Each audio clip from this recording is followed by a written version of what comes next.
உலோகங்கள் வந்து நம்ம வாழ்க்கையை எளிதாக மாற்றுகிறது. உலோகங்களாலான கருவிகள், ஆயுதங்கள், அதாவது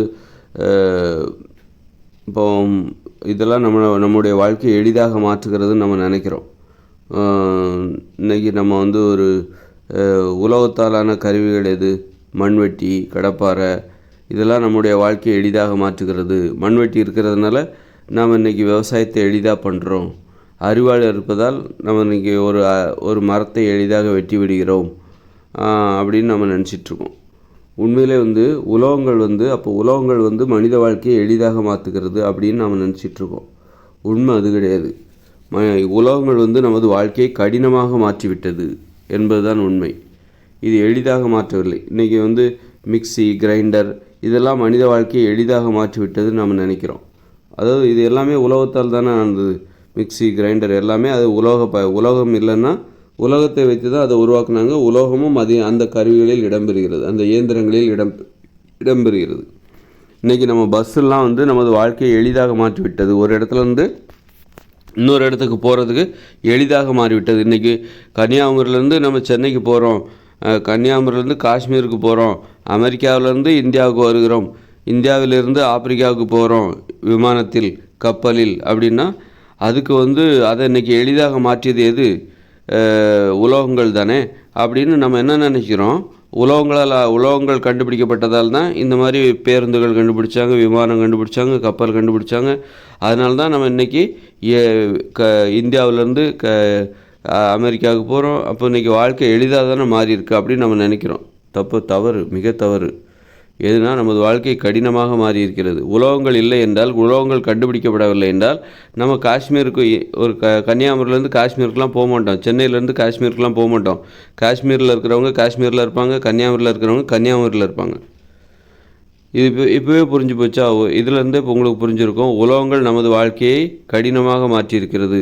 உலோகங்கள் கன்னியாகுமரியில் இருக்கிறவங்கள காஷ்மீருக்கும், காஷ்மீரில் இருக்கிறவங்கள கன்னியாகுமரிக்கும், திரும்பவும் காஷ்மீருக்கும் அலைக்கழிப்பதற்கு அங்கங்கே ஒரு இடத்துல இருக்காமல் நாடோடித்தனமாக வாழ்வதற்கு இந்த உலோகங்கள் ஒரு காரணமாக இருக்கிறது.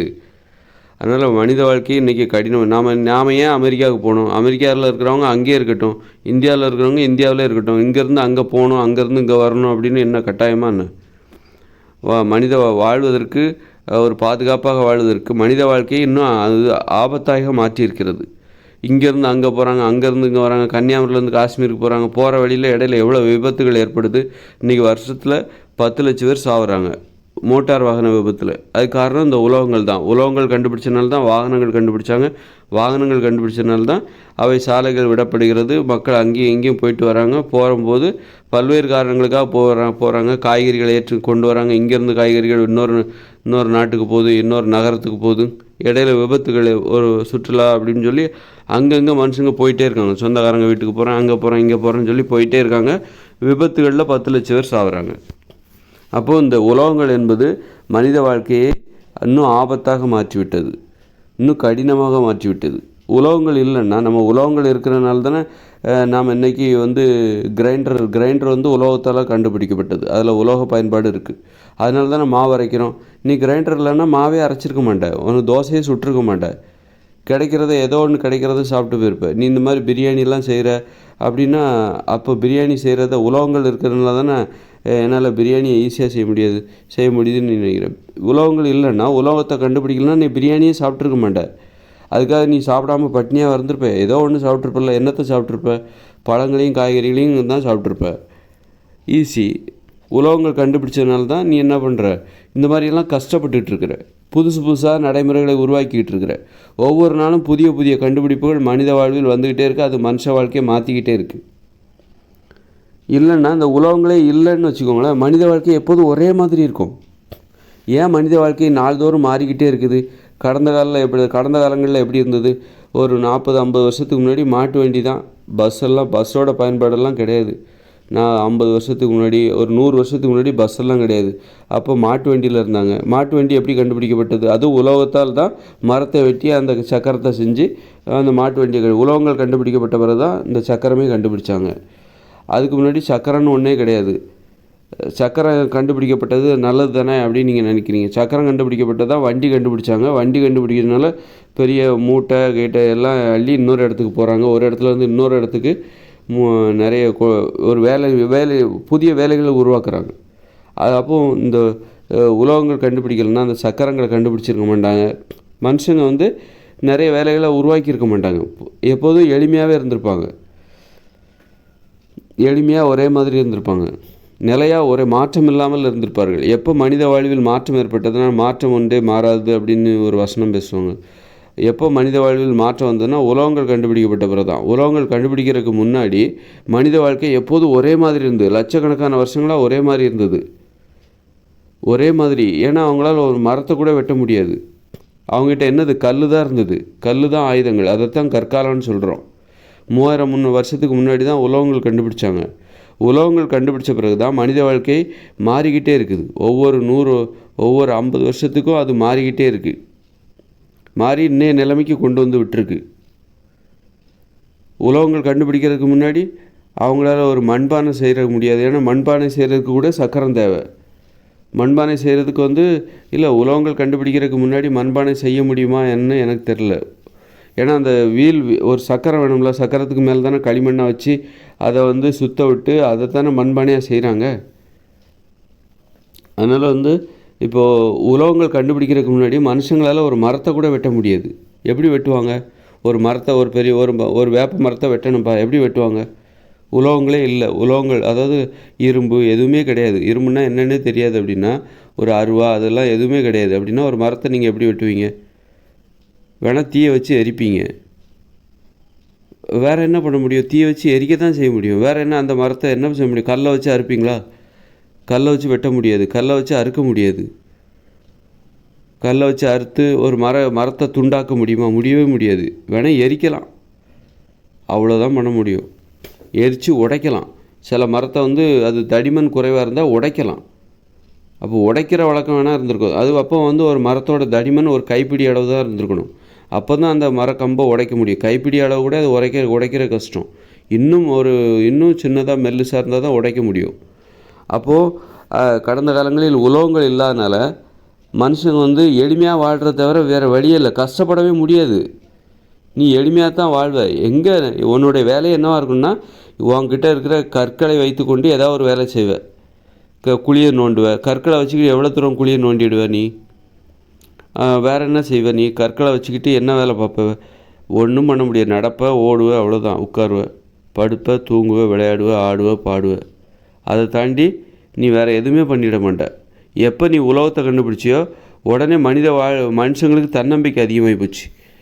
உலோகங்களை கண்டுபிடிச்ச உடனே மனுஷங்களுக்கு நம்மளால் முடிகிற நம்மளால் மரத்தை வெட்ட முடியும், நம்மளால் ஒரு பாறையை உடைக்க முடியும். ஊழியெல்லாம் கண்டுபிடிச்சாங்க, கடப்பாறையை கண்டுபிடிச்சாங்க, சுத்தியலை கண்டுபிடிச்சாங்க. உடனே அவங்களுக்கு என்ன நம்பிக்கை வருதுன்னா, மனுஷங்களால் பாறையை உடைக்க முடியும், மனுஷங்களால் மரங்களை வெட்ட முடியும், மனுஷங்களால் வீட்டை கட்ட முடியும். அது வரைக்கும் குடிசை அப்படி இப்படின்னு தான் இருந்திருப்பாங்க. மனுஷங்களால் வீட்டை கட்ட முடியும் அப்படின்னு சொல்லிட்டு மனுஷங்களால் ஒரு மரத்தை வெட்ட முடியும், அந்த வெட்டப்பட்ட மரத்திலிருந்து ஒரு ஜன்னல் கதவெல்லாம் செய்ய முடியும், சக்கரங்கள் செய்ய முடியும் அப்படிங்கிற நம்பிக்கை எப்போ வருது?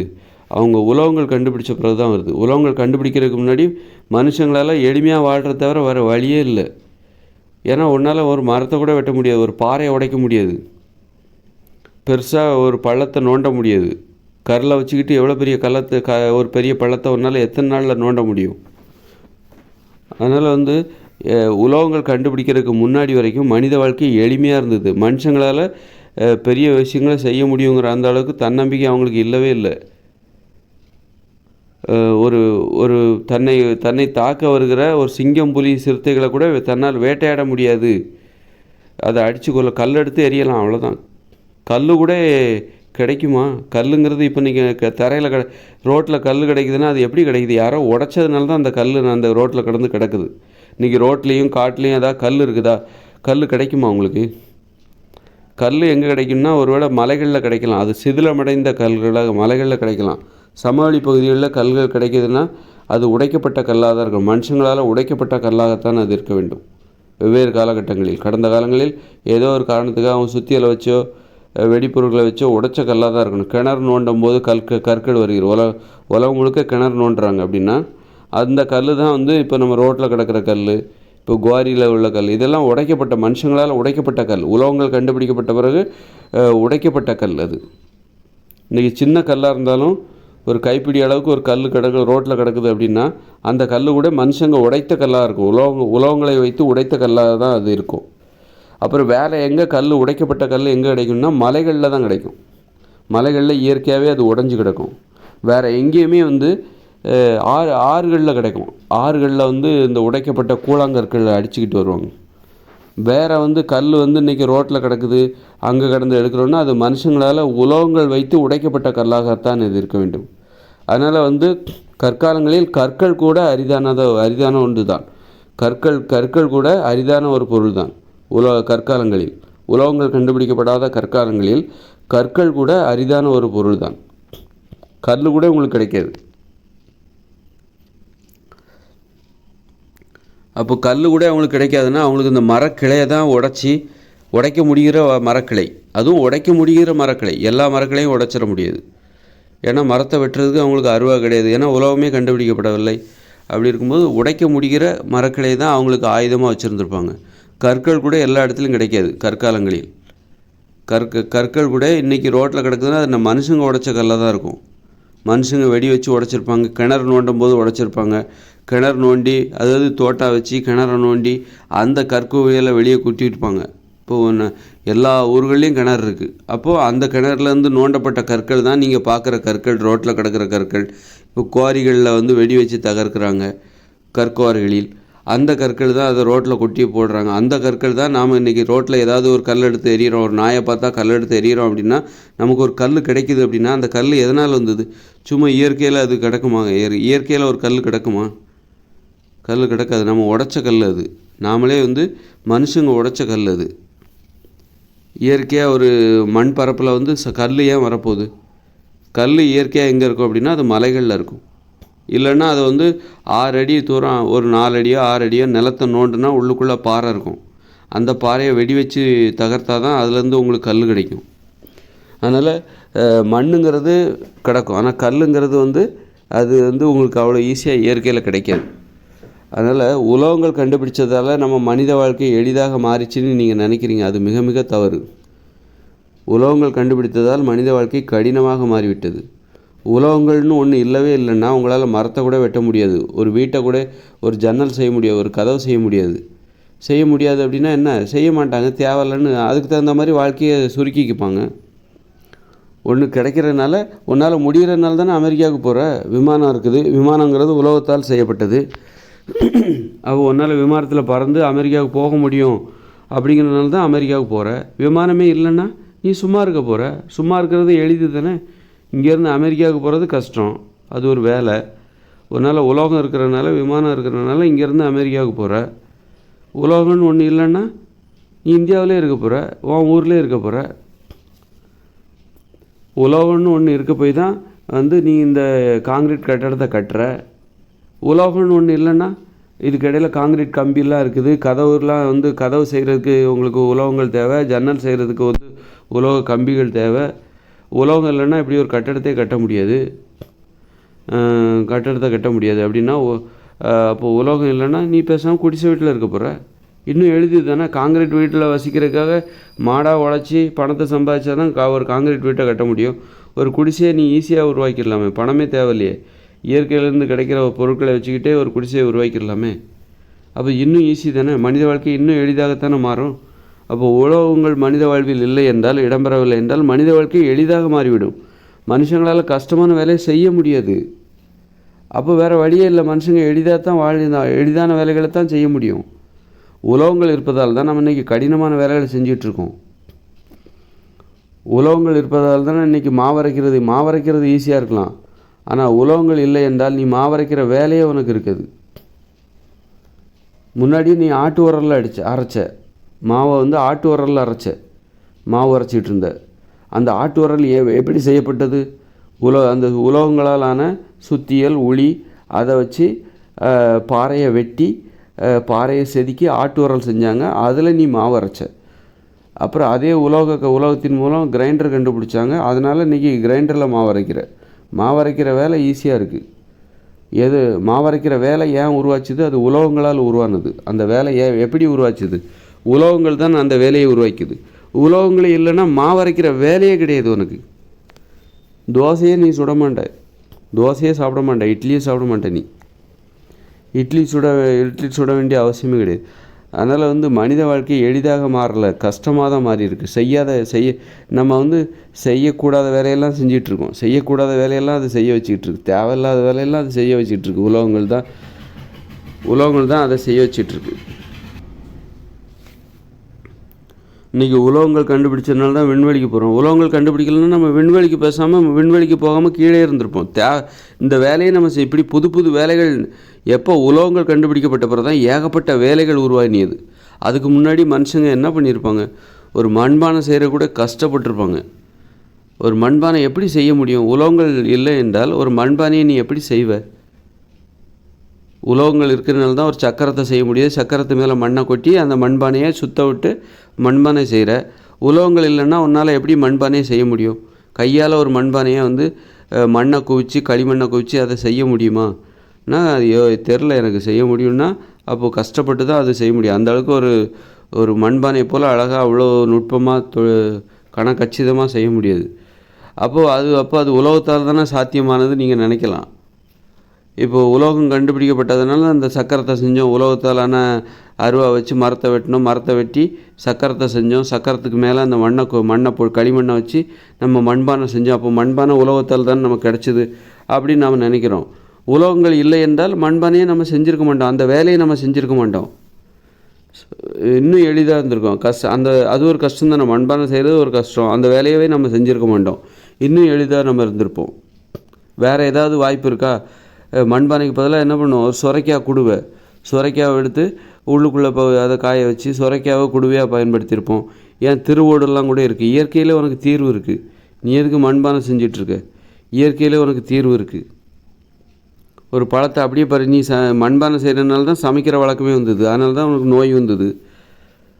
அதுவே நீ மண்பானைன்னு ஒன்று இல்லைன்னா நீ சமைக்கிற வேலையை உனக்கு இன்னும் எளிதாக மாறியிருக்கும். சுட்டு சாப்பிட்ருப்ப. நெருப்பை உருவாக்கி அந்த நெருப்பில் அவர்கள் சுட்டு சாப்பிட்டிருப்பார்கள். சுட்டுன்னா அதுக்காக இறைச்சி சாப்பிட்ருப்பாங்க. இறைச்செல்லாம் சாப்பிட்ருக்க மாட்டாங்க. இறைச்செல்லாம் ஆதிகால மனுஷங்க இறைச்சே சாப்பிட்ருக்க மாட்டாங்க. எப்போ மனித வாழ்க்கை கடினமாக மாறுதோ அப்போ தான் அவங்களுக்கு வன்முறை உணர்ச்சி அதிகமாகுது. எப்போ மனுஷங்க இந்த உலோகங்களை கண்டுபிடிச்சாங்களோ அப்போ தான் மனுஷங்க இந்த நிறைய வேலைகள் உருவாகுதா அப்போ தான் உறவு முறைகளிடமிருந்து பிரிகிறாங்க. இப்போ உலோகங்கள் கண்டுபிடிக்கப்படாத காலத்தில் மனுஷங்களுக்கு நிறைய வேலைகளே கிடையாது. அவங்ககிட்ட இருக்கிற கல் மரக்கிளை அதை வச்சு அவங்களால என்ன செய்ய முடியும்? ஒன்றுமே பெருசாக ஒன்றும் பண்ண முடியாது. அப்படி இருக்கும்போது அவங்க எப்போவுமே குடும்பமாக இருந்திருப்பாங்க. நிறைய நேரம் சும்மாதமாக ஆடுவாங்க, பாடுவாங்க, பேசுவாங்க, குடும்பமாக இருந்திருப்பாங்க, நண்பர்களோடு இருந்திருப்பாங்க, விளையாடுவாங்க, குளிப்பாங்க, நீச்சல் அடித்து குளிப்பாங்க. இப்படி ஜாலியாக வாழ்கிறது தான் உலோகங்கள் கண்டுபிடிக்கப்படுவதற்கு முன்பு மனித வாழ்க்கையாக இருந்தது. அதனால் உறவு முறை நல்லா இருந்தது. அன்பு, பாசம், காதலிப்பது, நட்பு, உடலுறவு வைத்துக்கொள்வது அப்படின்னு சொல்லி குழந்தைகள், இப்படி குடும்பம் அப்படின்னு சொல்லிட்டு கற்காலங்களில் மக்கள் அன்பு பாசத்தோடு வாழ்ந்து கொண்டிருந்தார்கள். அப்படிப்பட்டவங்க எப்படி மாமிசம் சாப்பிட்ருப்பாங்க? கொடூரமான தன்னை அழிக்க வருகிற உயிரினங்களை கொண்டிருப்பாங்க. கண்டிப்பாக தன்னை எந்த விதத்திலும் இடையூறு செய்யாத உயிரினங்களை அவர்கள் கொண்டிருக்க மாட்டாங்க. தற்பாதுகாப்புக்காக மட்டும்தான் அவர்கள் உயிர்களை கொல்கிற வழக்கம் கற்காலங்களில் எதனால் ஏற்பட்டது என்றால் தற்பாதுகாப்புக்காக மட்டும்தான். ஏன்னா அவங்க மென்மையானவங்க, அவங்க அன்பு பாசம் நிறைந்தவர்கள். அந்த காலத்தில் தான் இந்த மொழி வளர்ந்தது, இந்த மொழி உருவாகியது. இன்றைக்கி தமிழ் மொழி நம்ம கொண்டாடுறோம் பாருங்கள். நம்ம இன்றைக்கி தமிழ் மொழியை அழிக்கிறோம். அவங்க கண்டுபிடிச்ச மொழியை தான் உலோகங்கள் கண்டுபிடிக்கப்பட்ட பிறகு தமிழ் மொழியை அழிக்க தொடங்கிவிட்டோம். ஏன்னா அன்பு சார்ந்து பேசுகிற வழக்கம் எப்போ குறையுதுன்னா உலோகங்கள் கண்டுபிடிக்கப்பட்ட பிறகு உலோகத்தை அடிப்படையாக கொண்ட நிறைய தொழில் உருவாகுது. அதில் கவனம் செலுத்த ஆரம்பிக்கிறாங்க. அந்த உலோகங்கள் கண்டுபிடிக்கப்படுவதற்கு முன்பு வரைக்கும் உலோகங்கள் இல்லாத கற்காலங்களில் மக்கள் குடும்பமாக வாழ்ந்து கொண்டிருந்தார்கள். அவர்களுக்கு வேலையே கிடையாது. அதாவது ஒரு ஆயுதங்கள் செய்கிற வேலை கிடையாது, சட்டிப்பானை செய்கிற வேலை கிடையாது, கற்களை உடைத்து சிலை செய்கிற வேலை எதுவுமே கிடையாது. அப்போ கற்காலங்களில் மக்களுக்கு என்ன வேலைன்னா உணவு சாப்பிட்ணும், உட்காந்து பேசணும், குடும்பமாக வாழணும், காதலிக்கணும், விளையாடணும், ஆடணும், பாடணும், பேசணும், கதைகள் பேசணும். இதுதான் கற்காலங்களில் மக்களுடைய வாழ்க்கை. இதுதான் கற்காலங்கிறது. ரொம்ப காலத்துக்கு முன்னாடி போகாதீங்க. உலோகங்கள் கண்டுபிடிக்கப்படுவதற்கு முன்பு தான், ஒரு 3000 வருஷத்துக்கு முன்னாடி தான் உலோகங்கள் கண்டுபிடிச்சாங்கன்னா அதுக்கு முன்பாக உள்ள காலங்கள் அனைத்துமே கற்காலம்தான், ரொம்ப சமீப காலம்தான். அப்போ அவங்க கற்காலங்களில் அவங்களுக்கு வேலையே இல்லை. அவங்களால ஒரு மரத்தை கூட வெட்ட முடியாது. வேலையே இல்லைன்னா வேலை பெருசாக வேறு இன்றைக்கி செய்கிற வேலைகள்லாம் அன்றைக்கி செய்ய முடியாது. ஒரு மண்பானை கூட செய்ய முடியாது, ஒரு மரத்தை வெட்ட முடியாது. ஏன்னா உலோகங்கள் இல்லை, உலோகங்களாலான கருவிகள் இல்லை, ஆயுதங்கள் இல்லை. அதனால் அவங்களுக்கு வேறு வேலை என்ன? எங்கேயாவது உணவை சாப்பிட்ணும், அல்லது மரத்தை நடணும், அதாவது விதையை ஊனணும், தண்ணி ஊற்றணும், அதில் இருக்கிற பழங்களை பறித்து சாப்பிட்ணும். அப்புறம் குடும்பமாக இருக்கணும், கூட்டு குடும்பம், ஆடல் பாடல் செய்வதற்கு வேலை இல்லைன்னா ஆட்டம் பாட்டம் கொண்டாட்டம் தான். கதை பேசு, காதலி, அன்பு பாசத்தோடு இருந்தாங்க. குடும்பமாக வாழ்ந்து அன்பு பாசம்னா என்னன்னு தெரியும் அவங்களுக்கு. குடும்பத்தை பாதுகாக்கணும், அந்த குடும்பத்தை பாதுகாக்கணும், பிள்ளைகளை பாதுகாக்கணும், பிற உயிரினங்கள் இருந்து. அப்போ அன்பு பாசத்தோடு இருந்த மென்மையாக இருந்தாங்க. அவங்க கடினமான வேலைகளை செய்யவே முடியாது அவங்களால. அதனால் கடினமான வேலைகளை செய்யலை. அதனால் கண்டிப்பாக மென்மையாக தான் இருந்திருப்பாங்க. மனுஷங்க எப்போ வன்மையானவர்களாக மாறுறாங்கன்னா அவங்க கடினமான வேலைகளை செய்யும்போது தான், தொழிலில் கடினமான வேலை செய்யும்போது தான் அவங்க வன்மையானவர்களாக மாறுகிறார்கள். தொழிலில் கடினமான வேலை செய்கிறதுக்கு என்ன காரணம்? உலோகங்கள் தான் காரணம்.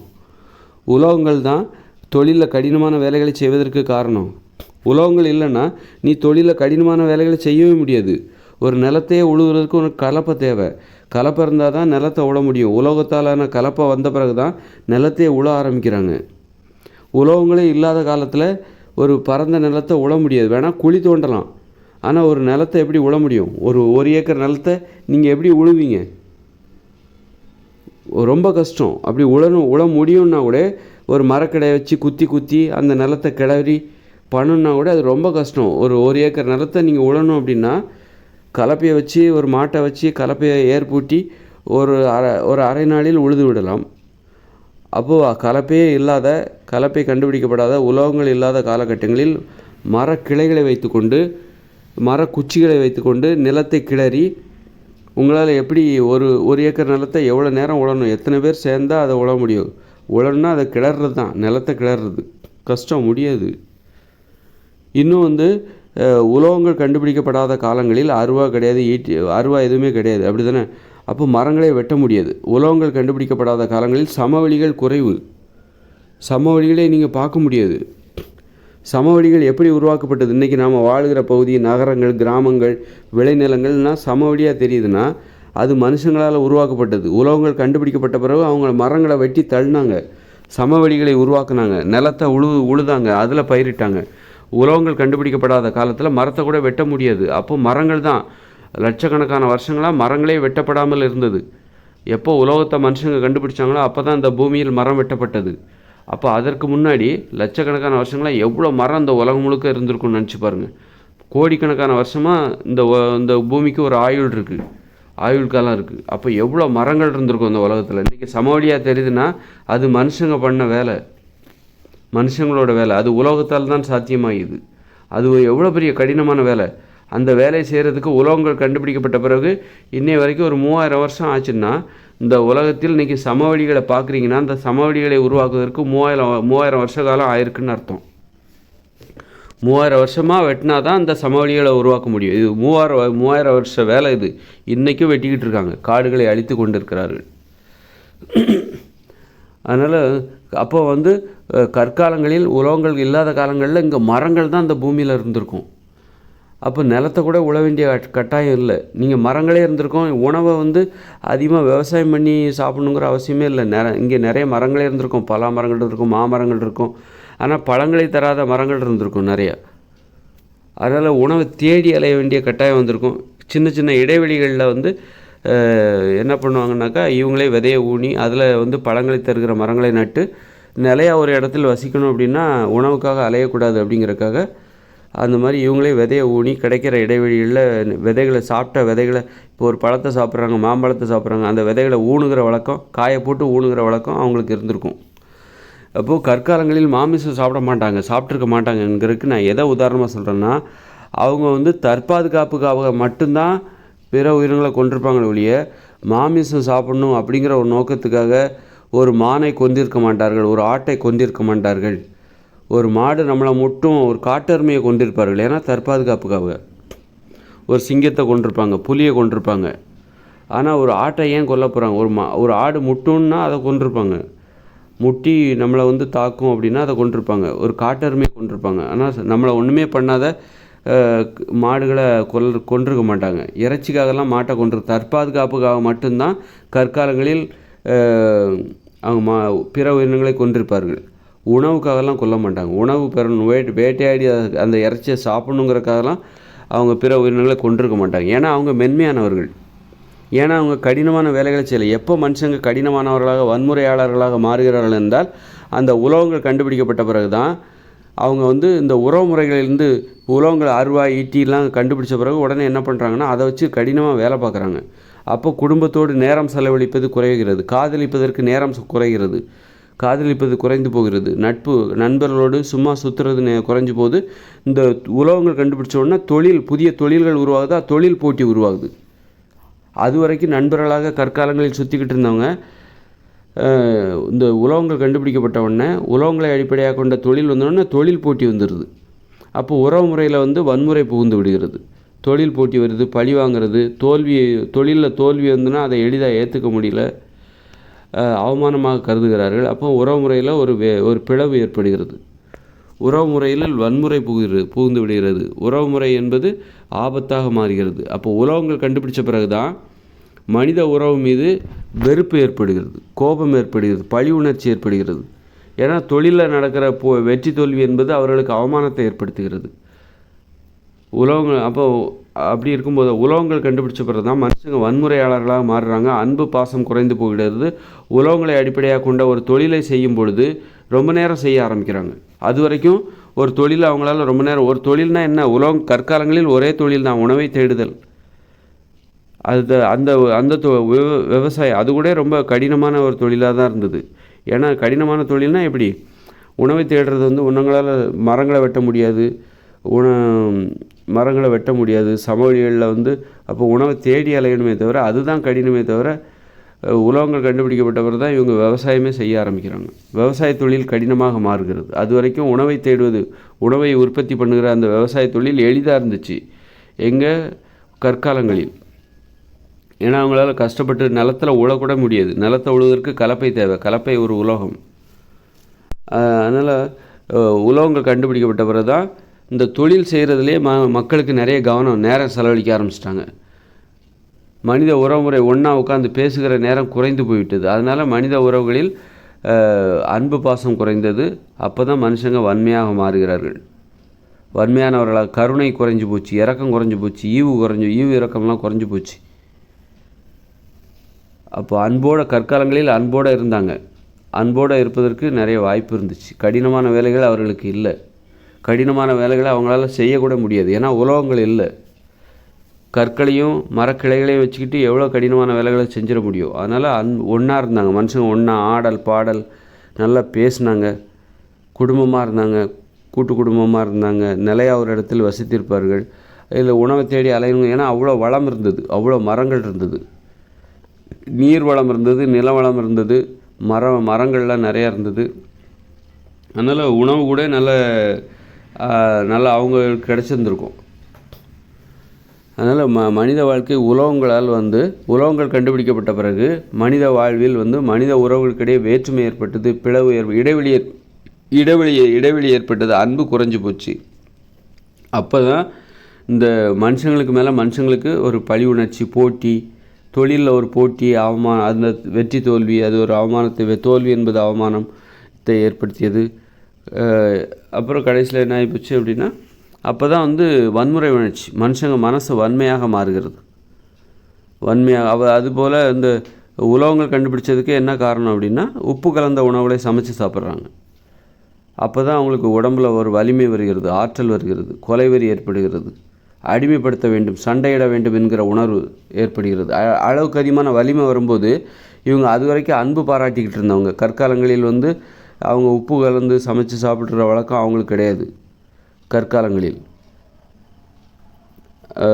அப்புறம் வந்து கற்காலங்களில் தான் வந்து ஒரு கற்காலங்களின் இறுதி காலகட்டங்களில் உப்பு கலந்து உணவை சமைச்சு சாப்பிட்றாங்க. அதுதான் உலோகங்கள் கண்டுபிடிக்கப்படுறதுக்கு காரணம். ஏன்னா அவங்களுக்கு வந்து அளவுக்கு அதிகமான வலிமை வருது. உப்பு கலந்து உணவை சமைச்சு சாப்பிடும்போது உடம்புல அளவுக்கு அதிகமான வலிமை வருகிறது. அந்த வலிமையை வச்சுக்கிட்டு என்ன பண்ணுறாங்க, போயிட்டு யாரையாவது சண்டை போடணும். அந்த வலிமை வந்தோடனே அந்த வலிமையை வச்சுக்கிட்டு என்ன பண்ணணுன்னு தெரில. ஏன்னா அது புதுசாக இருக்குது. உப்பு கலந்து உணவை சமைச்சு சாப்பிடும்போது அவங்க உடம்புல ஒரு அளவுக்கு அதிகமான வலிமை வருது, ஆற்றல் வருகிறது.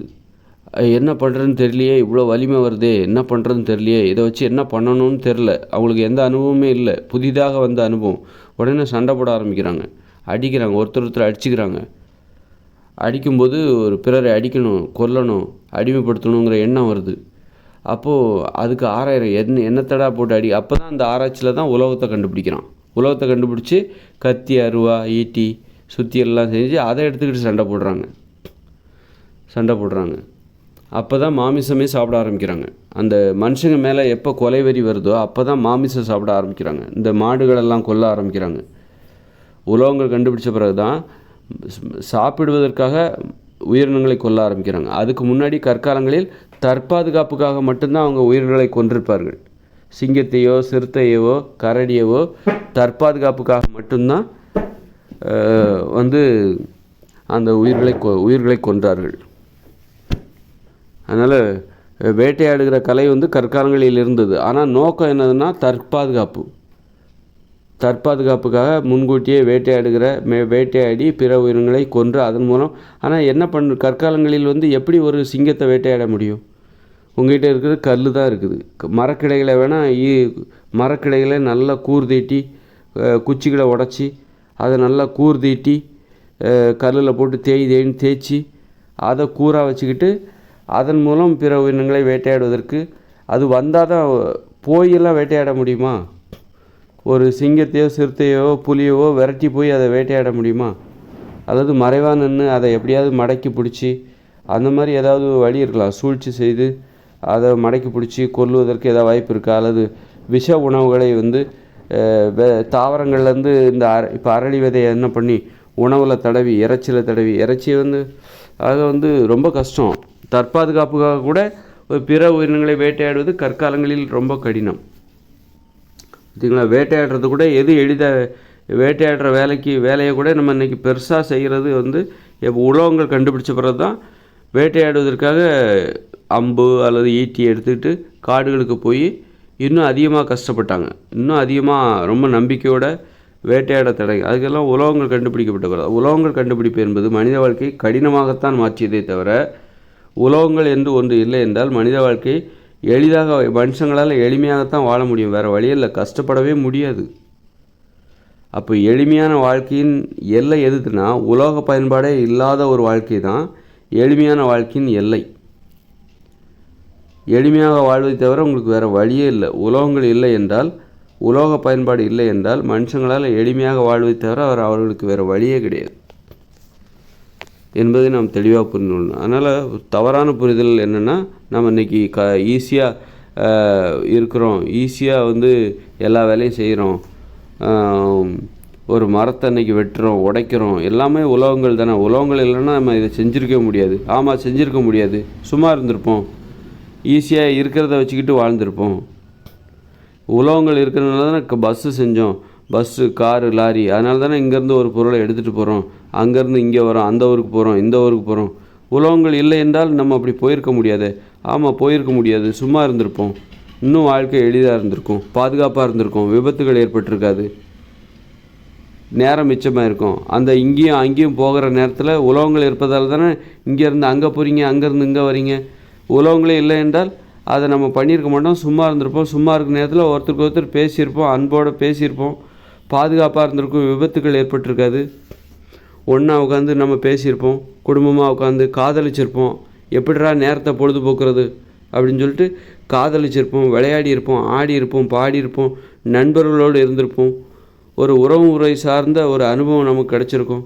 மனசுங்கிறது வந்து அப்போ தான் நல்லாயிருக்கும். உறவுமுறை சார்ந்த அனுபவம் தான் மனதில் அமைதியை ஏற்படுத்தும். இன்றைக்கி மனசில் அமைதி இல்லைன்னு தியானம் பண்ணிகிட்ருக்காங்க. காரணம் என்னென்னா உறவுமுறை சார்ந்த அனுபவம் அவங்களுக்கு இல்லை. இல்லை நிறைய இப்போ நிறைய பேர்கிட்ட பேசுகிறாங்க. ஒரு தொழில் அதிபர் இருக்கார், அல்லது ஒரு நிர்வாகி ஒரு பெரிய பொறுப்பில் இருக்கார். அவர் தினமும் நிறைய பேர்கிட்ட பேசுகிறாரு. அவருக்கு எப்படி மனுஷ தொடர்பு இல்லை, அவர் மனசில் ஏன் அமைதி இல்லை அப்படின்னா, தொழில் நோக்கத்தோடு, பணம் சம்பாதிக்கிற நோக்கத்தோடு அவங்களுக்கு நிறைய பேர் சந்திக்கிறாங்க, பேசுகிறாங்க. அது தொழிலில் அன்பு பாசத்துக்கு இடம் கிடையாது. அன்பு பாசம் நம்பிக்கைக்கெல்லாம் தொழிலில் இடம் கிடையாது. தொழிலில் யாரையும் நம்பக்கூட கூடாது. அப்படிப்பட்ட இடம் அது. அங்கே போய் நீ 1000 பேர்த்த சந்தித்தாலும் அது உன் மன அமைதிக்கு உதவாது. அதை கடந்து நீ ஒரு அன்பை எதிர்பார்த்து, ஒரு நம்பிக்கையை எதிர்பார்த்து, உண்மையை எதிர்பார்த்து நீ பேசுகிறல்ல, தொழிலை கடந்து, தொழில் நோக்கம் இல்லாமல் உன்னுடைய வீட்டில் உன்னுடைய பிள்ளைகிட்ட, உன்னோட அம்மாக்கிட்ட, மனைவிக்கிட்ட, கணவன்கிட்ட, பாட்டிக்கிட்ட, தாத்தாக்கிட்ட, குடும்ப உறவுகள், இதெல்லாம் நம்பிக்கையை அடிப்படையாக கொண்ட உறவுகள், நண்பர்கள்கிட்ட, இதெல்லாம் நம்பிக்கை அடிப்படையாக கொண்ட, அன்பை அடிப்படையாக கொண்ட உறவுகள். அங்கே தான் உனக்கு மன அமைதி ஏற்படும். மன அமைதிக்கு இந்த மாதிரி உறவுகள் தான் ஏற்படும், உதவி செய்யும். நீ தொழில் ரீதியாக நீ 1000 பேர் கூட பேசினாலும் அது உனக்கு அமைதிக்கு உதவாது.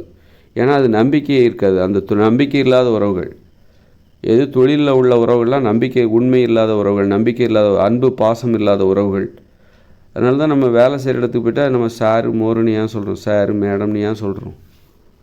ஏன்னா அங்கே அண்ணன்னு யாரும் சொல்லக்கூடாது. அண்ணன், தம்பி, வாங்க, ஐயா, அப்பா, அம்மான்லாம் யாரும் சொல்லக்கூடாது அங்கெல்லாம் தொழில் செய்கிற இடத்துல. அதனால் அன்றைக்கி கற்காலங்களில் மக்கள் தொழிலில் கடினமாக உழைக்க அவங்களுக்கு முடியவே இல்லை. அதனால் அன்பு வேறு வழியே இல்லை. குடும்பமாக நேரத்தை பொழுத போக்கணும். இன்றைக்கி எப்போ உலகங்கள் கண்டுபிடிச்சாங்களோ தொழில் செய்கிறதுலேயே அவங்க பொழுது கழிஞ்சிடுச்சு. உலகங்களை அடிப்படையாக கொண்ட தொழில்கள் நிறையா உருவாகும்போது அந்த தொழிலை செய்கிறதுலேயே அவங்களுக்கு பொழுது கழிய ஆரம்பிச்சிருச்சு. தொழிலை என்ன பண்ணியிருப்பாங்க, தொழில் செய்கிற மனநிலைங்கிறது என்னது? அன்பு இல்லாத மனநிலை, பாசம் இல்லாத மனநிலை, நம்பிக்கை இல்லாத மனநிலை, உண்மை இல்லாத மனநிலை. இந்த மனநிலையிலேயே அவங்க நிறைய நேரத்தை பொழுதை போக்க ஆரம்பிச்சிட்டாங்க. அப்போ உலோகங்கள் கண்டுபிடிக்கப்படாத காலங்களில் இந்த தொழில்கள்லாம் இல்லை, உலோகத்தை அடிப்படையாக கொண்ட தொழில்கள் எதுவுமே இல்லை.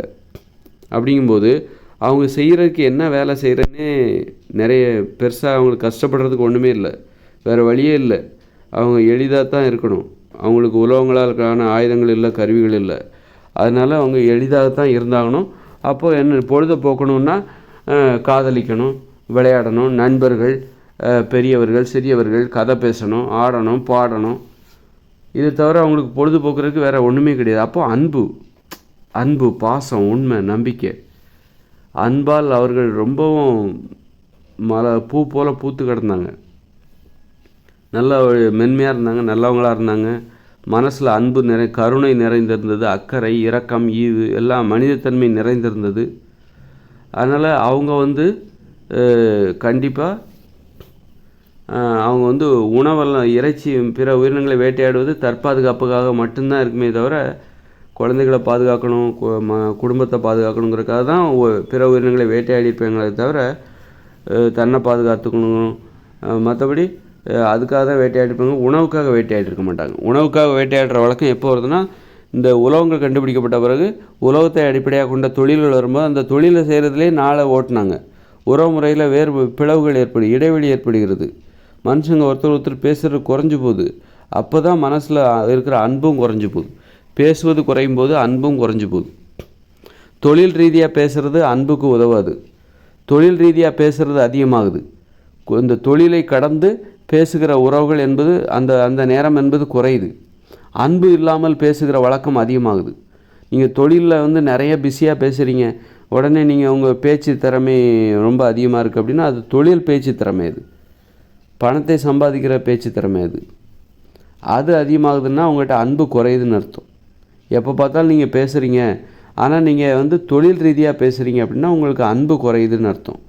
அன்பு சார்ந்து பேசுகிற வழக்கம் குறைந்து விட்டது, தொழில் சார்ந்து பேசுகிற வழக்கம் அதிகமாக இருக்குது அப்படின்னா அன்பு இல்லாமல் பேசுகிற வழக்கம், நம்பிக்கை இல்லாமல் பேசுகிற வழக்கம், உண்மை இல்லாமல் பேசுகிற வழக்கம் தான் அதிகமாகுது. ஏன்னா தொழிலில் உண்மை கிடையாது, நம்பிக்கை கிடையாது, அன்பு கிடையாது, பாசம் கிடையாது, அக்கறை கிடையாது, இரக்கம் கிடையாது, தயவுதாட்சணையே தொழிலில் கிடையாது. அதனால் கற்காலங்களில் தொழிலை கஷ்டப்பட்டு செய்ய முடியாது. நிறைய நேரத்தை தொழிலுக்காக செலவழிக்க முடியாது. ஏன்னா அவங்ககிட்ட ஆயுதங்கள் இல்லை, கருவிகள் இல்லை, ஒரு மரத்தை கூட வெட்ட முடியாது. அப்படி இருக்கும்போது பொழுதை எப்படி போக்கலாம்? நிறைய மரங்கள் இருந்தது. ஏன்னா மரத்தையே வெட்டலை, இந்த பூமியில் மரங்களே வெட்டப்படவில்லை. அதே நேரத்தில் மரங்கள் அழிக்கப்பட்டது காட்டு தீ மூலமாக மரங்கள் அழிக்கப்பட்டிருக்கும். ஆனால் வேறு எந்த வகையிலையும் மரங்கள் அழிக்கப்படவில்லை. அப்படி இருக்கும்போது மனுஷங்க மென்மையாக இருந்திருப்பாங்க, அன்போடு இருந்திருப்பாங்க, பாசத்தோடு இருந்திருப்பாங்க. அவங்க பேசுகிறது எல்லாமே அன்பு தான். அவங்க பேசினாலே அது அன்பு தான் கற்காலங்களில். ஆனால் எப்போ உலோகத்தை கண்டுபிடிச்சாங்களோ அப்போ உலோகத்தை அடிப்படையாக கொண்ட தொழிலை செய்கிறதுலேயே நேரத்தை அதிகமாக செலவழிக்கும் போது தொழில் செய்யும்போது பேசிக்கிட்டு இருந்தாங்க. அதை செய், இதை செய், அப்படி செய், இப்படி செய், இதை இப்படி செய்யணும், இதை இப்படி, இந்த கதவை இப்படி செய்யணும், இந்த ஜன்னலை இப்படி செய்யணும், உளியை ஒழுங்கா பிடி. இதெல்லாம் அன்பு இல்லாத வார்த்தைகள். அன்பு பாசம்லாம் இதில் கிடையாது. தொழில்னு வந்துட்டாலே, தொழில் செய்கிற மனநிலைன்னு வந்துச்சாலே அதில் அன்பு பாசம் அக்கறைலாம் கிடையாது, நம்பிக்கையெல்லாம் இருக்காது. நாம் ஜெயிக்கணும், அதுதான். அப்போ தான் மனுஷங்க அன்பு குறைஞ்சி போகுது. அப்போ தான் மனித மனங்களில் வன்முறை அதிகரிக்குது. அன்பு இல்லாமல் வாழ கற்றுக்கொண்டார்கள். அப்போ தான் அவங்களுக்கு இரக்கம் குறைஞ்சி போகுது, பாசம் குறைஞ்சி போகுது. அப்போ தான் உணவுக்காக பிற உயிரினங்களை வேட்டையாட தொடங்கினார்கள். பிற உயிரினங்களை வேட்டையாடுகிற வழக்கம் உணவுக்கு. அப்போ தான் இந்த இதெல்லாம் உணவுக்காக வேட்டையாடும் போது தான் இந்த ஆடு, மாடு, மான் அதெல்லாம் வேட்டையாடுறாங்க. தற்பாதுகாப்புக்காகவும் வேட்டையாடினாங்க. அதுக்காக அப்போ 2 வழக்கம், உணவுக்காக வேட்டையாடுகிற வழக்கம் உலோகங்கள் கண்டுபிடிச்ச பிறகு தான் வருது. தற்பாதுகாப்புக்காக வேட்டையாடுகிற வழக்கம் உலோகங்கள் கண்டுபிடிக்கப்படாத கற்காலங்களில் இருந்து வந்த வழக்கம். அப்போ உலோகங்கள் கண்டுபிடிக்கப்பட்ட பிறகு தற்பாதுகாப்புக்காகவும் உணவுக்காகவும் வேட்டையாடினார்கள். அதனால் இப்படி தான் உலோகங்கள் மனித வாழ்க்கையை கடினமாகத்தான் மாற்றியது. உலோகங்கள் இல்லை என்றால் நம்ம உலோகத்தை அடிப்படையாக கொண்டிருந்த அனைத்து வேலைகளையும் நம்ம செய்யாமல் இருந்திருப்போம், சும்மா இருந்திருப்போம், நல்லாயிருக்கும், உட்காந்து பேசுகிறதுக்கு நேரம் கிடைக்கும். உலோக பயன்பாடு கொண்டு நம்ம நிறைய வேலை பார்த்துட்ருக்கோம், அப்படி தானே? நிறைய வேலைகள் உலோக பயன்பாடு, உலோகங்கள் இல்லாமல் நிறைய வேலைகளே இல்லை. உலோகங்களே கண்டுபிடிக்கப்படலைன்னா அந்த வேலையே இல்லை, சும்மா இருந்திருப்போம், இன்னும் வாழ்க்கை எளிதாக இருந்திருக்கும். சும்மா இருக்க மாட்டோம். வேறு கற்களால் என்ன செய்ய முடியும், மரக்கிளைகளால் என்ன செய்ய முடியும் அப்படின்னு அந்த வேலையை நம்ம பார்த்துருவோம். ஒரு கற்களால் உங்களால் எப்படி கடினமான வேலைகளை செய்ய முடியும்? உங்கள்கிட்ட உலோகங்களை அடிப்படையாக கொண்ட எந்த இதுவுமே இல்லை அப்படின்னா உங்களால் நீங்கள் எப்படி உலோகங்களே இல்லை அப்படின்னா உலோகத்தால் ஆன கருவிகள், ஆயுதங்கள் எதுவுமே இல்லைன்னா அது சார்ந்த அந்த வேலைகளே உங்களுக்கு இல்லைன்னு அர்த்தம். சும்மா இருந்திருப்பீங்க, உட்காந்து பேசியிருந்திருப்பீங்க, அன்பு பாசம் அதிகரித்திருந்திருக்கும். அதனால் உலோகங்கள் நமது வாழ்க்கையை எளிதாக மாற்றியதுன்னு மட்டும் நினைக்காதீங்க. அது நம்மளை நிறைய தேவையில்லாத வேலைகளெல்லாம் செய்ய வச்சுக்கிட்டு இருக்கு. கடினமாகத்தான் மாற்றியிருக்கிறது. அப்போ உலோகங்களை கண்டுபிடிச்சது தவறா அப்படின்னா அது சரின்னு சொல்லலாம், தப்புன்னு சொல்லலாம். சரின்னு எப்படி சொல்லலாம்னா, இந்த பூமியில் நிறைய மரங்களை வெட்டி சமவெளியாக மாற்றிருக்காங்க. அப்புறம் நிறைய தற்பாதுகாப்புக்காகவும் நிறைய சிங்கம், புலி, சிறுத்தைகளை வேட்டையாடியிருக்காங்க. அதுக்கெல்லாம் உலோகங்கள் ரொம்ப ஒரு காரணமாக இருக்குது. இன்றைக்கி மனித வாழ்க்கை பாதுகாப்பாக இருக்குதுன்னா நமக்கு சிங்கம், புலி, சிறுத்தைகள் அதோட அபாயம் இல்லை. நம்ம இன்றைக்கி பாதுகாப்பாக வாழ்ந்துட்டுருக்கோம் பெரும்பாலான மக்கள். அதுக்கெல்லாம் காரணம் என்னென்னா, உலோகங்கள் கண்டுபிடிச்ச பிறகு இந்த சிங்கம், புலி, சிறுத்தைகளை கடந்த 3000 வருஷங்களாக, உலோகங்கள் கண்டுபிடிக்கப்பட்ட பிறகு கடந்த 3000 வருஷங்களாக சிங்கம், புலி, சிறுத்தைகளெல்லாம் விரட்டி வேட்டையாடியிருக்காங்க. அதனால தான் சிங்கம், புலி, சிறுத்தைகளோட எண்ணிக்கை இன்றைக்கி குறைஞ்சி போச்சு. நம்ம பாதுகாப்பாக வாழ்வதற்கு அதுதான் காரணம். சிங்கம், புலி, சிறுத்தைகள்லாம் சாதாரணமானது கிடையாது. ஒரு மாடு மாதிரி இருக்கும். புலிங்கிறது ஒரு மாடு மாதிரி இருக்கும். சிங்கம்ங்கிறதும் அப்படி தான், ஒரு மாடை போல் இருக்கும், பெருசாக இருக்கும்.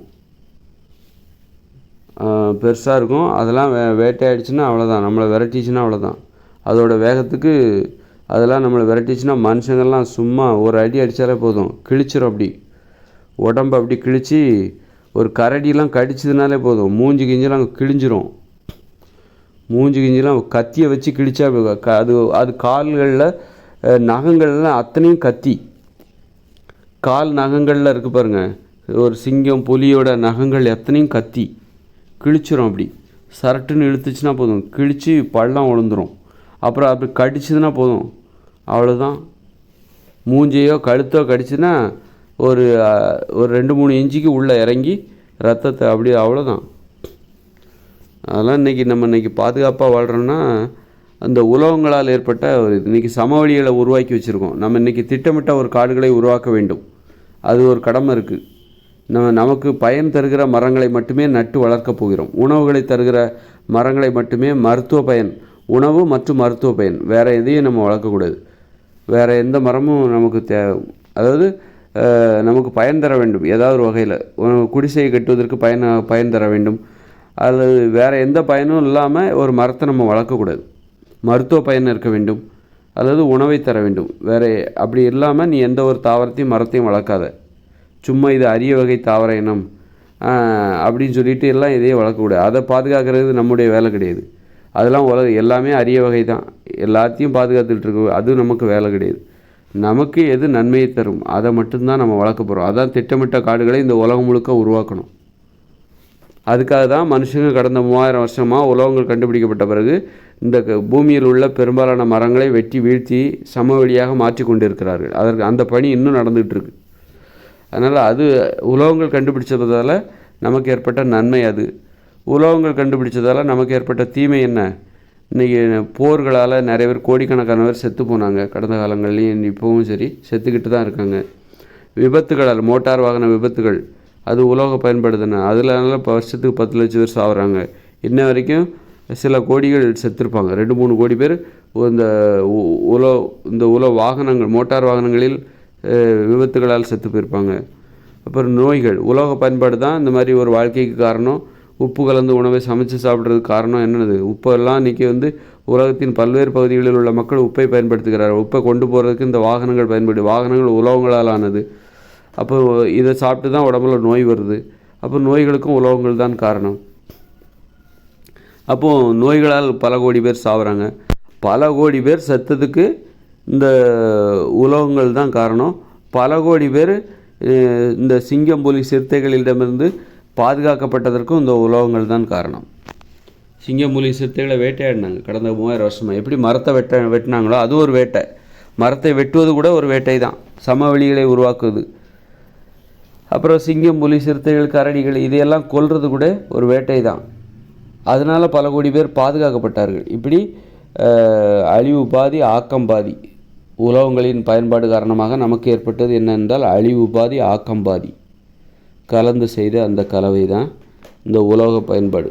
உலோகத்தால் ஆன நன்மை தீமை. அப்போ இனிமேல் 2040க்கு அப்புறம் இயந்திர அறிவியல் உலகம் செயலிழக்க போகுது. அதன் பிறகு இயற்கையோடு இணைந்த மனித வாழ்க்கை வரப்போகுது. அப்போ இங்கேருந்து எடுத்துகிட்டு போகிற உலோகங்கள் தான் அங்கே இருக்க போகுது. இனிமேல் யாரும் உலோகத்தை உற்பத்தி பண்ண போகிறதில்ல. இந்த இரும்பு தாதுக்களிலிருந்து உலோகத்தை தனியாக பிரித்தெடுக்கிற அந்த முயற்சியெல்லாம் இனிமேல் செய்ய மாட்டாங்க. இனிமேல் பிறக்கிற குழந்தைகள் செய்ய மாட்டாங்க. ஏன்னா அவங்க மென்மையானவர்களாக மாறிவிட்டார்கள். மனதில் மாற்றம் ஏற்பட்டு விட்டது. மனதின் செயல்பாட்டில் மாற்றம் ஏற்பட்டு விட்டது. காரணம் என்னென்னா, மனித நிலையில் அவர்கள் முழுமையடைந்து விட்டார்கள். எண்ணங்கள், கனவுகள், நினைவுகள் மனதில் இடைவெளி இல்லாமல், ஓய்வு இல்லாமல் வந்து கொண்டே இனிமேல் இருக்காது. இனிமேல் பிறக்கிற குழந்தைகளுக்கு அந்த மாதிரி மனசு அவங்களுக்கு செயல்படாது. பிற்காலங்களில் அவருடைய மனசு அப்படி செயல்படாது. அவருடைய மனசில் ஏகப்பட்ட அமைதி இருக்கும், இடைவெளி இருக்கும், ஓய்வு இருக்கும். அவர்களால் கடினமான வேலைகளை, முரட்டுத்தனமான வேலைகளை செய்ய முடியாது. அதனால் இந்த இயந்திர அறிவியல் உலகம் செயலிழந்து அதனால தான் இந்த இயந்திர அறிவியல் உலகமே செயலிழக்குது. அப்படி இருக்கும்போது உலோகங்களால் ஆன நம்ம உலோகத்தை கண்டுபிடிச்சி நிறைய இங்கே ஆயுதங்களை உருவாக்கி, கருவிகளை உருவாக்கி இங்கேருந்து தான் நம்ம அங்கே எடுத்துகிட்டு போகிறோம். அந்த இயற்கையோடு இணைந்த மனித வாழ்க்கைக்கு நம்ம எடுத்துகிட்டு போகிறோம். அப்போ இது நம்ம கையில் இருக்கிற வரைக்கும் தான் உலோக பயன்பாடு. உலோகங்களின் பயன்பாடு இப்போ நம்ம இங்கேருந்து எடுத்துகிட்டு போகிறோம் பாருங்கள். இந்த இயந்திர அறிவியல் உலகிலிருந்து நம்ம எடுத்துகிட்டு போகிறோங்க. அந்த உலோகங்கள் தான் நாம் கைவசம் வச்சுருக்கக்கூடியது. நம்முடைய இருப்பு உலோக பயன்பாட்டின் இது இருக்கிற வரைக்கும் தான் இந்த உலோகங்களை இந்த மக்கள் பயன்படுத்துவாங்க, மனுஷங்க பயன்படுத்துவாங்க. அப்போ இதுவும் ஒரு 500 வருஷம் பாதுகாத்து வைக்க முடியும். இது இருக்கிற வரைக்கும் இதை திருடுவாங்க. இது இருக்கிற வரைக்கும் மனித வாழ்வில் திருட்டு இருக்கும். இந்த உலோகங்கள் இருக்கிற வரைக்கும் இனிமேல் எது இயற்கையோடு இணைந்த மனித வாழ்க்கையில் எது உங்களுக்கு பெருசுன்னா, ஒரு மண்வெட்டி தான். ஒரு தங்கத்தை பார்க்குற மாதிரி மண்வெட்டியை பார்ப்பாங்க. தங்கத்துக்கு இன்றைய காலத்தில் எவ்வளோ முக்கியத்துவம் இருக்குது. ஒரு மண்வெட்டி இருக்குது, ஒரு பவுன் சவரன் தங்க நகை இருக்குது. எதை இந்த காலத்தில் நம்ம எடுப்போம்? எதுனா தங்க நகையை தான் நம்ம எடுப்போம். அதுவே இயற்கையோடு இணைந்த மனித வாழ்க்கையில் ஒரு தங்க கட்டி இருக்குன்னு வைங்க, ஒரு 2 மண்வெட்டி இருக்குது அப்படின்னா எதை எடுப்பாங்கன்னா 2 மண்வெட்டியை தான் எடுப்பாங்க. தங்க கட்டி வச்சு ஒன்றுமே பண்ண முடியாது. தங்கத்துக்கு மதிப்பே கிடையாது. இயற்கையோடு இணைந்த மனித வாழ்க்கை 2040க்கு அப்புறம் அந்த தங்கத்துக்கு மதிப்பே கிடையாது. அந்த தங்கத்தை ஒரு தங்க கட்டி வச்சுட்டு நீங்கள் என்ன பண்ண முடியும்? பெருமைக்காக வச்சுருக்கலாமே தவிர அதை வச்சுட்டு ஒன்றுமே பண்ண முடியாது. ஆனால் மண்வெட்டி இருந்தால் தான் தினசரி வயலில் வேலை பார்க்க முடியும். அதனால் மண்வெட்டி தான் விலை மதிப்பு நிறைந்தது. எப்போ? இயற்கையோடு இணைந்த மனித வாழ்க்கையில். ஒரு தங்கத்தை பார்க்குற மாதிரி இன்றைக்கி நம்ம தங்கத்தை பார்க்குற மாதிரி மண்வெட்டி, கடப்பாரை, அருவா இதெல்லாம் வந்து இயற்கையோடு இணைந்த மனித வாழ்க்கையில் மண்வெட்டி பார்ப்பாங்க. இப்போ மண்வெட்டி போச்சுன்னா அது திரும்ப அவங்களுக்கு கிடைக்காது. அதனால தான் மண்வெட்டியை ஒரு தங்கத்தை பார்க்குற மாதிரி பார்ப்பாங்க. தங்கத்தை பார்க்குற மாதிரி மண்வெட்டியை பார்த்துட்ருப்பாங்க. ஏன்னா மண்வெட்டி போச்சுன்னா அது உங்களுக்கு திரும்ப கிடைக்காது, வாங்க முடியாது. கடைகளில் போய் மண்வெட்டி வாங்க முடியாது. ஒரு அருவாலாம் கடைகளில் போய் வாங்க முடியாது. உங்களுக்கு யாரும் செஞ்சும் தர மாட்டாங்க.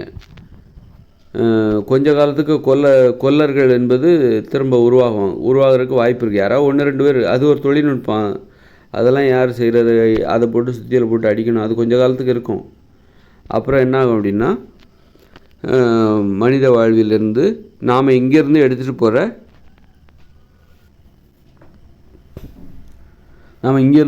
போகிற அந்த மண்வெட்டி, அருவா அதெல்லாம் கொஞ்சம் நாம் பத்திரமா பாதுகாக்கணும். அதை திருடுறதுக்கு வாய்ப்பு இருக்குது. ஏன்னா அதுதான் வந்து அதை போய் கடையில் வாங்க முடியாது. இன்றைக்கி ஒரு மண்வெட்டியை யாரும் பெருசாக திருட மாட்டாங்க. ஏன்னா நீங்கள் கடையில் போய் வாங்கிக்கலாம். அதனால் திருட வேண்டிய அவசியம் இல்லை. ஆனால் இயற்கையோடு இணைந்த மனித வாழ்க்கையில் வந்து மண்வெட்டியை கடையில் போய் வாங்க முடியாது. அப்போ என்ன ஆகும் அப்படின்னா, அப்போ அது இருந்தால் ஒரு மரத்தை வெட்டலாம், ஒரு நிலத்தை உழலாம், புல்லுகளை வெட்டலாம், ஒரு பாதுகாப்புக்கு உதவும். இப்படி நிறைய வகையில் ஒரு மண்வெட்டி, ஒரு அருவா இதெல்லாம் பார்த்தா ரொம்ப அதிசயமாகவும் ஒரு அரிதான ஒரு பொருள். இது தொலைச்சா கிடைக்காது.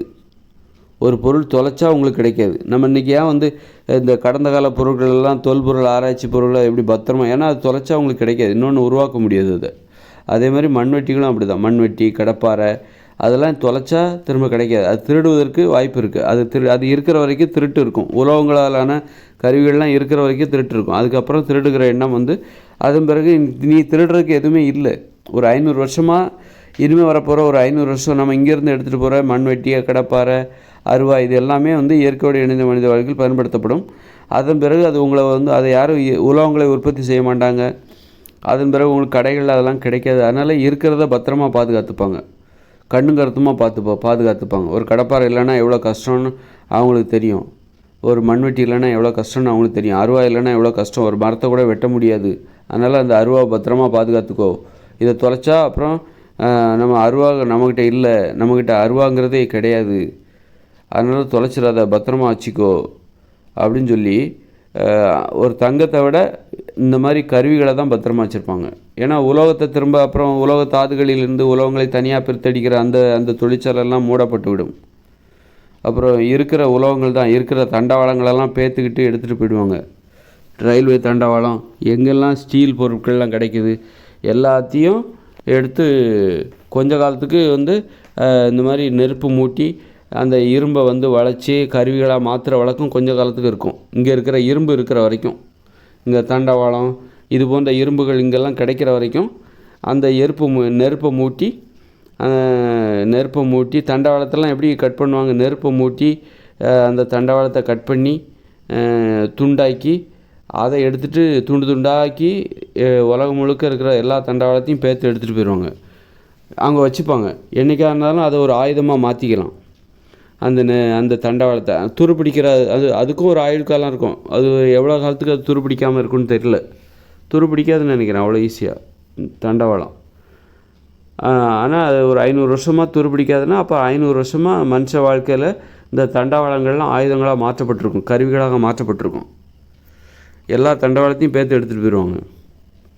அப்படி இருக்கும்போது அதை பத்திரமாக வேறு பாதுகாப்பாங்க. ஏன்னா அதுதான் அவங்களுக்கு மூலதனம்.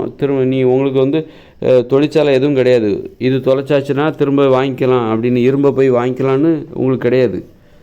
அந்த தொழில்நுட்பங்கள்லாம் அதில் இருக்கிறத அவங்க பயன்படுத்திப்பாங்க. தொலைக்காமல் பார்த்துக்கிறதுக்காக ரொம்ப கவனமாக இருப்பாங்க. ஆனால் அதை திருடுறதுக்கு வாய்ப்பு இருக்குது. பரவாயில்ல, ரொம்ப நேர்மையாக இருப்பாங்கன்னு நான் ஏற்கனவே சொல்லியிருக்கேன். நேர்மையாக இருந்தாலும் ஒரு தப்பை பண்ணிட்டு போயிடலாம், வாழ்க்கையை ஈஸியாக வாழ்ந்துட்டு போயிடலாம் அப்படின்ட்டு. ஒரு தப்பு தானே, அதை செஞ்சுட்டா அப்புறம் மறந்துட்டு போயிடலாம், அதனால் இப்போதைக்கு திருடிக்கலாம், எடுத்து நம்ம அடுத்தவங்க தோட்டத்தில் உள்ள அந்த ஒரு மண்வெட்டியோ எதையோ எடுத்துகிட்டு ஓடிடுவாங்க. ஓடி ஏதோ பக்கத்து ஊருக்காரங்க கூட வந்து திருடிட்டு போயிடுவாங்க. திருடிட்டு அவங்க ஊருக்கு போயிடுவாங்க. யார் திருடினான்னு நம்ம எங்கே கண்டுபிடிக்க முடியும்?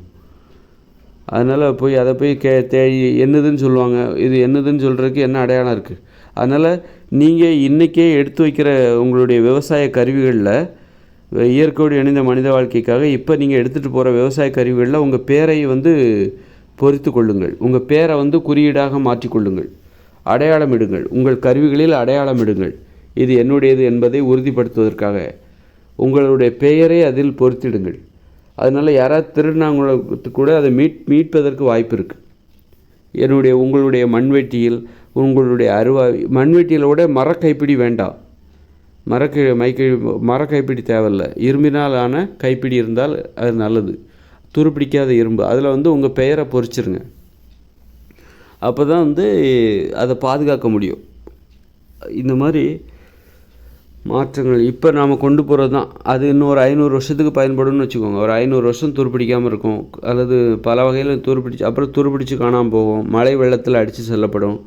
யாராவது எடுத்துகிட்டு போயிடுவாங்க. இப்படி மனித வாழ்வில் வந்து இந்த உலோக பயன்பாடு ஒரு 500 வருஷத்துக்கு அப்புறம் உலோகங்களே இல்லாத ஒரு காலகட்டம் வரும். உலோகம்னா என்னன்னு கேட்பாங்க, மண்வெட்டினா என்னன்னு கேட்பாங்க. அந்த வார்த்தைகளும் இல்லாமல் போயிடும். அது பிறகு பார்த்திங்கன்னா மனித வாழ்க்கை எளிதாக மாறி, அவங்களால கஷ்டமான வேலை செய்ய முடியாது. ஒரு மரத்தை வெட்ட முடியாது. மரத்தை வெட்டுறதுக்கு வேறு என்ன பண்ணலான்னு உட்காந்து யோசிப்பாங்க. அந்த மாதிரி மனித வாழ்க்கை எளிதாக மாறிவிடும். மனித வாழ்க்கை எளிதாக மாறும்போது இன்னும் அன்பு அதிகமாகிவிடும். எந்த அளவுக்கு எளிதாக வாழ்கிறாங்களோ அந்த அளவுக்கு அவர்களிடம் அன்பு அதிகமாக இருக்கும். உட்காந்து பேசுகிறதுக்கு நேரம் கிடைக்கும். அதுதான் அன்பு. நல்லா தெரிஞ்சுக்கோங்க. உட்காந்து பேசணும், பொழுதுபோக்குறதுக்கு உட்காந்து பேசுவதற்கு நேரம் கிடைக்கணும். அப்போ எந்த அளவுக்கு நீங்கள் எளிதாக வாழ்கிறீர்களோ அந்த அளவுக்கு தான் உட்காந்து பேசுகிறதுக்கு நேரம் கிடைக்கும். அந்த அளவுக்கு தான் அவங்ககிட்ட அன்பு இருக்கும். இப்போது எந்த அளவுக்கு நீங்கள் வந்து தொழிலில் கஷ்டப்பட்டுட்டு இருக்கீங்களோ, உட்காந்து பேசுகிறதுக்கு உங்களுக்கு நேரமே இல்லைன்னா உங்கள் மனசில் அன்பே இருக்காது. அதாவது தொழிலில் உட்காந்து பேசுவீங்க, நல்லா பணத்தை சம்பாதிக்கிறக்காக உட்காந்து அதெல்லாம் வந்து அன்பு கிடையாது. அதான் தொழில் செய்யும்போது உங்கள் மனசில் அன்பு ஏற்படாது. அன்பு கிடையாது, உண்மை இருக்காது, நம்பிக்கை இருக்காது, பாசம் இருக்காது. தொழிலை கடந்து வீட்டில் வந்து தொழிலை முடிச்சுக்கிட்டு வேலை வெட்டியெல்லாம் முடிச்சுட்டு வீட்டுக்கு வந்து உட்காந்து பேசுகிறீங்க பாருங்கள். உங்கள் நண்பர்கள்ட்ட சும்மா உட்காந்து அந்த தெருமுனையில் உள்ள டீ கடையில் உட்காந்து பேசுகிறீங்க பாருங்கள், அதுதான் அன்பு. அல்லது உங்கள் நண்பர்களோட விளையாட்டுறீங்க, வா சுற்றிட்டு சும்மா ஊர் சுற்ற போகிறீங்க, அதுதான் அன்பு. அதுக்கு நேரம் கிடைக்கணும் உங்களுக்கு. தொழில் செய்கிறதுக்காக பிஸியாக எப்போ பார்த்தாலும் எனக்கு ஃப்ரெண்ட்ஸு பிஸ்னஸில் நிறைய ஃப்ரெண்ட்ஸ் இருக்காங்க, நான் எப்போ பார்த்தாலும் பேசிக்கிட்டே இருப்பேன், அவங்க மனசுலலாம் அன்பு இருக்காது. வேலையை முடிச்சுட்டு எப்படா வீட்டுக்கு போவோம், உட்காந்து குழந்தைகளோட மனைவியோட கணவனோட பேசலாம் அப்படின்னு வேலை முடிஞ்சு ஓடுகிற பெண்கள் ஆண்கள்லாம் இருக்காங்கள்ல, சும்மா உட்காந்து பேசுகிறாங்க பாருங்கள். பேசுவதற்கு நேரத்தை தேடுறாங்க. அப்படி சும்மா உட்காந்து பேசுவதற்கான நேரம், அதுதான் அன்பை ஏற்படுத்தும். அப்போ உலோகங்கள் கண்டுபிடிக்கப்பட்டவுடனே, உலோகத்தை அடிப்படையாக கொண்ட நிறைய தொழிலை செஞ்சவுடனே மனுஷங்களை சும்மா உட்காந்து பேசுகிற நேரம் குறைஞ்சதுனால மனித வாழ்வில் அன்பு குறைஞ்சி போச்சு. அதனால் உலோக பயன்பாடு என்பது மனித வாழ்வில் முற்றிலும் நீங்கும் பொழுது இன்னொரு அதாவது 2040 இயந்திர அறிவியலும் செயலடக்கும், அது முறை இயற்கையோடு இணைந்த மனித வாழ்க்கை வரும். அங்கே நாம் பயன்படுத்துகிற உலோகம் என்பது இங்கேருந்து நாம் எடுத்துகிட்டு போகிறது தான். இங்கேருந்து எடுத்துகிட்டு போகிறது. அப்புறம் இங்கே இருக்கிற தண்டவாளங்களை பேத்துட்டு போவாங்க. எங்கெல்லாம் ஸ்டீல்லாம் கிடைக்குது, ஸ்டீலு இரும்பு எல்லாத்தையும் எடுத்துகிட்டு போவாங்க. அதை கருவிகளாக மாற்றி எல்லோரும் தாராளமாக வச்சுருப்பாங்க. உலகத்தில் இருக்கிற எல்லா தண்டவாளத்தையும் சின்ன சின்னதாக கட் பண்ணி தூக்கிட்டு போயிடுவாங்க. அதுவே ரொம்ப காலத்துக்கு வரும், 500 வருஷத்துக்கு வரும்னு நினைக்கிறேன். அந்த தண்டவாள இரும்புங்கிறது சாதாரண இரும்பாக இருக்க முடியாது. கண்டிப்பாக அவ்வளோ ஈஸியாக துருப்பிடிக்காது. அது கண்டிப்பாக 500 வருஷத்துக்கு வரும். தண்டவாள இரும்பு என்ன பண்ணுவாங்க, அதை வந்து கொல்லப்பட்டதெல்லாம் உருவாக்கி ஊருக்கு மத்தியில் கொல்லப்பட்ட எல்லாம் ஊராக ஒன்றா சேர்ந்து ஒரு கொல்லப்பட்டறை உருவாக்கி அதுலேருந்து அந்த தண்டவாளத்தை போட்டு அதை வந்து கூராக மாற்றி, ஆனால் தண்டவாளம் ரொம்ப கனமானது. அதை ஏதாவது ஒருவேளை நல்ல நெருப்பு மூட்டி கஷ்டப்பட்டு ஒல்லியாக மாற்றி இன்னும் வந்து அதன் தடிமனை குறைத்து நீட்டமாக மாற்றி அதை கருவியாக மாற்றி ரொம்ப அதான் நிறையா முயற்சி பண்ணுவாங்க. அதை நம்மளே பண்ணி கொடுத்துடலாம். இதை வந்து அவங்க பயன்படுத்தி அது எவ்வளோ காலத்துக்கு அது மனுஷ வாழ்க்கையில் இருக்கும், ஒரு 500 வருஷம் இருக்குமா, பத்திரமா இருக்குமா, அப்புறம் 500 வருஷத்துக்கு மேலே அது தொலைஞ்சு போகிறதுக்கு வாய்ப்பு இருக்குது, திருடு போகிறதுக்கு. ஏன்னா அதோட மதிப்பு பயங்கர அதிகம். கடையில் கிடைக்காது, கடைங்கிறதே கிடையாது. அங்கே கடையில் பணம் கொடுத்தா வாங்க முடியாது, பணம்ங்கிறதே கிடையாது. அதனால் இவங்க கையில் இருக்கிறது தான். அப்போ கையில் இருக்கிறது தான் அந்த உலோகங்களாலான பொருட்கள், மண்வெட்டி அல்லது கடப்பாரை. அதை ரொம்ப பத்திரமா பாதுகாப்பாங்க. அதனால் அது திருடுறதுக்கும் வாய்ப்பு அதிகமாக இருக்குது. பரவாயில்ல, இந்த விஷயத்தில் தப்பு பண்ணலாம், திருடிட்டு எடுத்துகிட்டு ஓடி போயிடலாம் அப்படின்னு நினைக்கிறவங்க இருப்பாங்க. அதனால் அந்த வகையிலையும் அது தொலைஞ்சு போக வாய்ப்பு இருக்குது. அப்படி கடைசியில் ஒரு 500 வருஷத்துக்கு அப்புறம், ஒரு 2023 2600 வந்து என்னாகும் அப்படின்னா, இந்த மனித வாழ்வில் உலோகங்களே இல்லாத மாதிரி வரும்.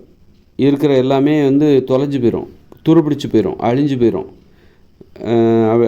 வெள்ளத்தால் அடித்து செல்லப்படும். இப்படி பல மாற்றங்கள்லாம் மனித வாழ்விலிருந்து உலோகங்களே இல்லாமல் போயிடும். அப்போ மனுஷங்க உட்கார்ந்து பேசுகிறதுக்கு நிறைய வேலைகள் குறைஞ்சிரும். உட்கார்ந்து பேசுகிறதுக்கு நிறைய நேரம் இருக்கும். அப்போ தான் அன்பு பாசம் அதிகரிக்கும். மனித வாழ்க்கை எளிமையின் உச்சத்துக்கு போயிடும். அதுதான் எளிமை. உலோகங்களே இல்லாத ஒரு மனித வாழ்க்கை தான் எளிமையின் எல்லை. அதை விட எளிமையான வாழ்க்கை எதுவுமே கிடையாது. உலோகங்கள் வந்து மனித வாழ்க்கையை கடினமாக தான் மாற்றுமே தவிர, உட்கார்ந்து பேசுகிற நேரத்தை குறைக்குமே தவிர, அன்பை குறைக்கும், பாசத்தை குறைக்கும். அப்போ தான் மனித வாழ்வில் வன்முறையெல்லாம் வருது. அதனால் உலோகங்களே இல்லாத காலங்கள் தான் மனித வாழ்க்கை எளிமையின் எல்லை. எந்த அளவுக்கு எளிதாக வாழ்கிறாங்களோ அந்த அளவுக்கு தான் அவங்ககிட்ட அன்பு பாசம் அதிகமாக இருக்கும். இன்றைக்கி வந்து எளிமையான மனுஷங்க நம்ம சொல்கிறோம்ல, ஏழை எளியோர்னு சொல்கிறாங்கல்ல, அவங்களாம் யாருன்னா அன்பு பாசம் அதிகமாக உள்ளவர்கள். ஆனாலும் அவங்களுக்கு அந்த எளிமையான வாழ்க்கையில் உள்ள அந்த உண்மையை உணர முடியாமல் அவங்களும் வன்முறை உணர்ச்சியோடு தான் இருக்கிறாங்க. எளிமையான வாழ்க்கையில் கூட அது எளிமையான வாழ்க்கை, அதற்கான தன்மை என்ன, அன்பு பாசம் அதிகமாக இருக்க வேண்டும். ஆனால் அது அவங்களுக்கு இல்லை. காரணம் என்னென்னா, மாமிசம் சாப்பிட்றாங்க. எளிமையாக வாழ்ந்தாலும் உட்காந்து டிவி தான் பார்த்துட்ருக்காங்க. குடும்பமாக ஒன்றா உட்காந்து பேசுகிற வழக்கம்லாம் அவங்ககிட்ட இல்லை, யார்கிட்டையுமே இல்லை. அதனால் வந்து